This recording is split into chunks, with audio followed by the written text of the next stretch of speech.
here's something breaking in Pennsylvania today. It looks like, or excuse me, California today. Switching coasts too fast. It looks like there will be a recall election concerning Governor Gavin Newsom, which, well, let's look into it. So here's something from Cal Matters that unpacks what all this is about. Recalling a California governor explained. So here's what the article says. Governor Gavin Newsom fighting for his political life. He's working to fend off a recall that began as a far-fetched effort by Republican activists. There were more than just Republicans involved with this. That's the verbiage of the article. But anyway, it has turned into a credible campaign that could throw the Democrat out of office. Hard to fathom, blah, blah, blah. All right, so this is just talking about what happened. The recall petition doesn't say a word about the pandemic because it was written before the virus upended normal life, but it gained a surge of signatures after news broke that in November, a maskless Newsom joined lobbyists for a dinner party at the French Laundry restaurant, even though he was telling Californians to mask up and avoid socializing. All right, so this is what happens. How does a recall work anyway? Now, disclaimer here, this is my first time going through this as a Californian. I've only lived in California for 5 years, never witnessed a recall election.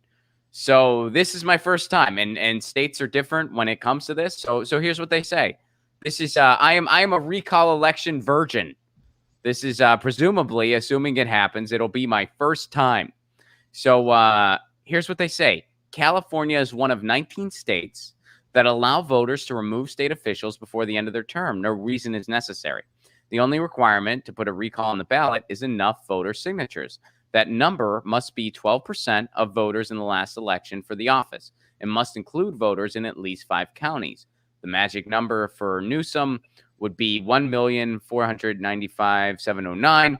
They got more than that. They submitted 1,626,042. So that's enough to qualify for the ballot.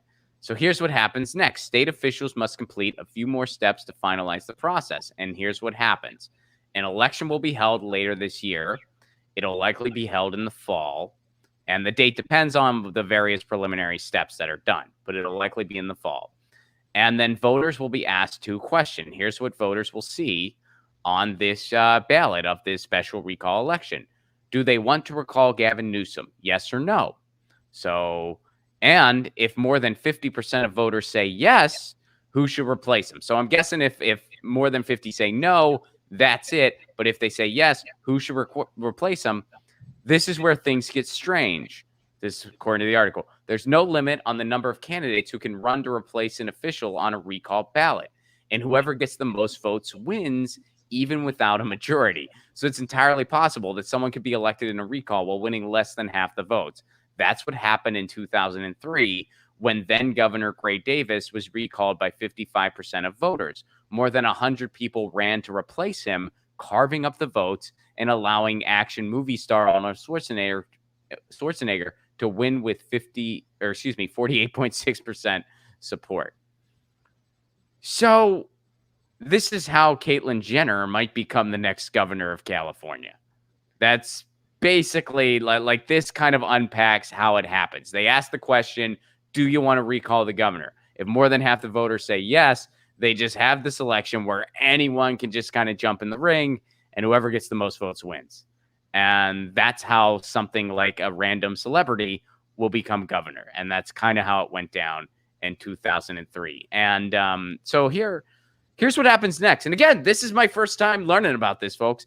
Even though local election officials have said they've counted enough valid signatures to trigger a recall election, there are a lot of bureaucratic steps before an election can take place.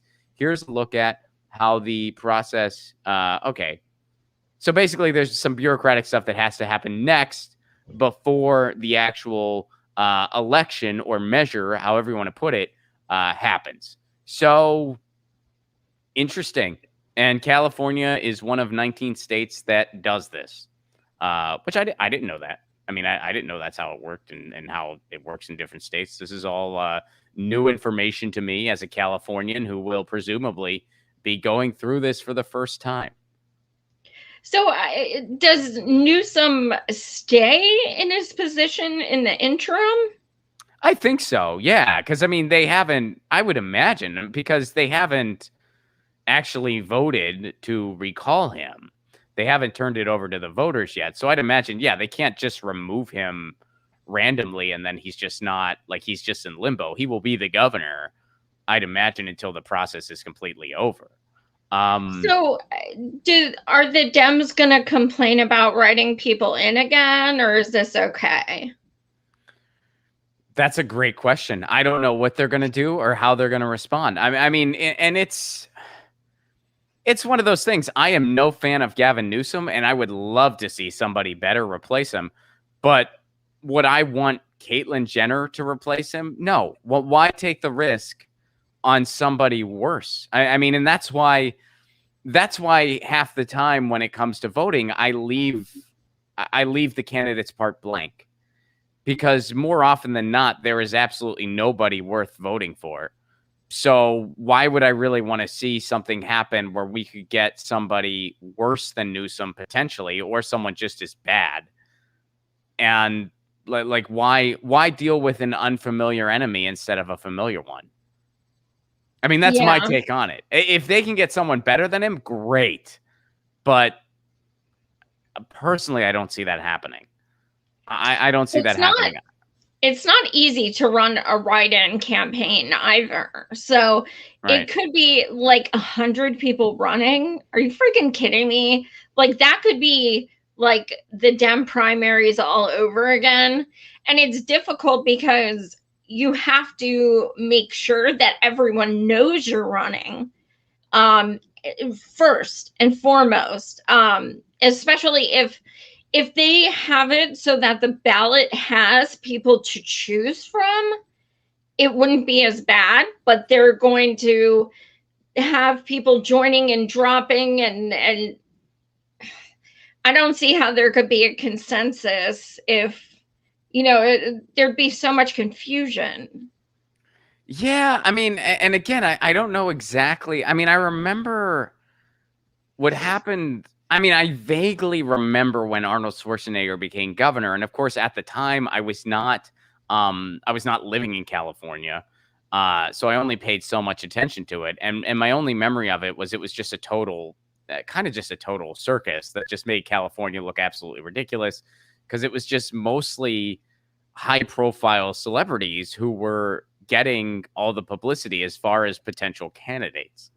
So, I mean, and you can see when you have a system like this, how something like that can happen. If you have like 100 people just kind of jumping into this thing, well, who's going to rise to the top? The person with the most money, who would be someone like a Caitlyn Jenner or Gavin Newsom himself. If I had to take a guess, I will say this will come down to a Caitlyn Jenner v. Gavin Newsom event, which, if it's going to come down to that, just leave Gavin Newsom there. Then why have Caitlyn Jenner take his place? I mean, that's what I think. If we have a Kardashian in office, like, I'm done. Like, I'm just freaking done.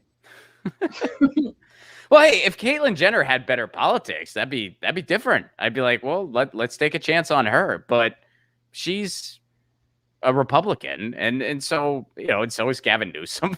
Like, yeah. I mean, not in name, but you know what I mean. He's a Republican. I mean, Gavin Newsom is he's the exemplary neoliberal rot. He's the type of guy who he'll talk about how we're going to get off gas-powered cars by 2035, and he'll have a great photo op with him holding a charger when he's doing it. And don't get me wrong, that's great. That's a good thing. I want to see that happen. However, he'll do that. Well, in the same breath, he's approving more fracking permits throughout the state. That's who Gavin Newsom is. That's who Gavin Newsom is. But, more often than not, again, it's like I just leave these spots blank because, like Eugene Debs says, I'd rather vote for something I want and not get it than vote for something I don't want and get it. So I don't know. It's a tough thing. It's a tough thing. I mean, if there was some awesome lefty who had a lot of support, who I think, they might be able to take this guy, they might be able to beat Newsom, That'd be a totally different. I'd be all for it, but I don't see that happening. I think Bernie should just move to California and everyone should ride his ass in. Yeah, that'd be cool. Not gonna happen, but that'd be cool. Yeah, it's a gal can dream. It's a tough sell to get people to come to California these days. It really, it's a tough sell to get people to go anywhere these days. True. You know, that might change when other countries open their borders, but yeah. As far as like going around the United, except for, you know, people going to cheaper places, that is happening. But as far as going to like more expensive places, which California is going to be, that's a tough sell these days. That's a very tough sell.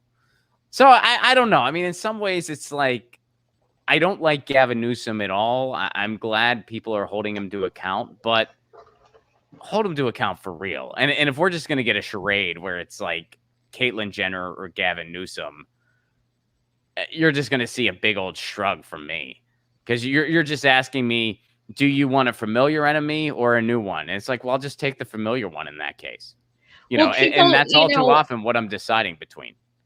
So, people should use that leverage. Look, if you want us to vote for you to keep you in here, here's what you need to do. It's a good point. It's an opportunity to use that leverage. If he's elected again, you have no leverage. Yeah. Yeah. I mean, it'll be interesting how it unfolds. And again, I'm still learning about the ins and outs of it. I mean, I don't know all the stuff around it because it's, you know, again, I guess it's only in 19 states and there's a certain process about it. And there's probably a lot of bureaucracy involved that goes on behind closed doors too. So, you know, who knows how this is going to unfold, but they meant the signature threshold, so it's likely to happen. I don't know if it's like 110%, like it's for sure, but it sounds like, yeah, it's going to happen, likely in the fall. So something that's interesting. That's interesting.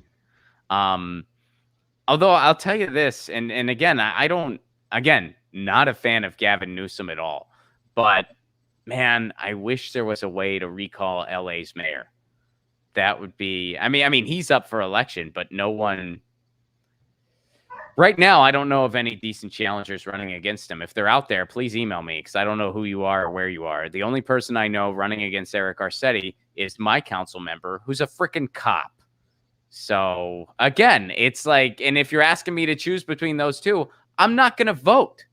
I'm going to leave it blank. Because if you're at, do you want the familiar enemy or the unfamiliar one? Well, hell. Why? I'm not going to pick between those two. I'd rather just have the familiar one because it's something I know, but I'm not going to justify voting for that garbage.